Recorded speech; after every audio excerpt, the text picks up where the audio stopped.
ஆண்டவரே, இந்த ஜனங்களை நீ எத்தனை அற்புதங்களை செய்து கொண்டு வந்திருப்பா.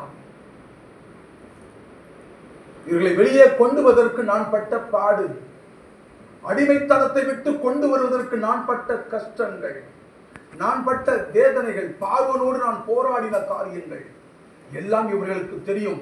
ஆனாலும் முறுமுறுக்கிறார்களே. மோசே, உன் கரத்தில் என்ன இருக்கிறது?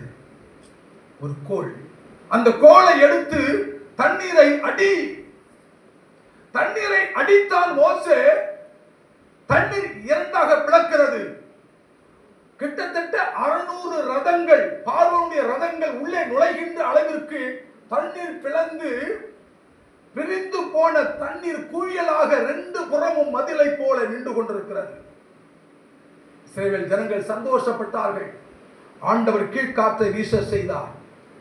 அந்த ஈரமான அந்த இடம், கடல் காய்ந்த ஒரு வனாந்தரத்தை போல, காய்ந்த ஒரு வழியை போல மாறி போகிறது. உற்சாகத்தோடு எல்லாம் நடந்து போனார்கள். தேவதூதன் அவர்களுக்கு முன்பாக சென்றார். ஆமென் சொல்லு பாப்போம்.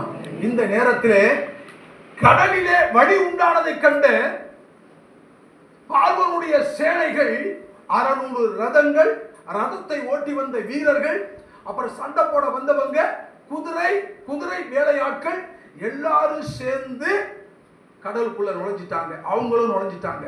மீண்டும் முறுமுறுக்க ஆரம்பித்தார்கள். இஸ்ரவேல் ஜனங்கள் மோசே நோக்கி, நாங்கள் கடலுக்குள்ளே அமிழ்ந்து சாவதற்காக கொண்டு வந்தீர். மீண்டுமாக கதறுகிறான் மோசே. ஆண்டவர், என்ன செய்வேன்? அதே கோலாலே திருப்பி சமுத்திரத்தை திருப்பி அடி என்று சொன்னார். மோசே சொன்னான், இன்று கண்ட எகிப்தியனை இனியும் நீங்கள் காண மாட்டீர்கள். ஆமென் சொல்லு பாப்போம். ஆமா, நம்ம வாழ்க்கையில வரக்கூடிய பிரச்சனை, போராட்டம் தொடர்ந்து வரும்.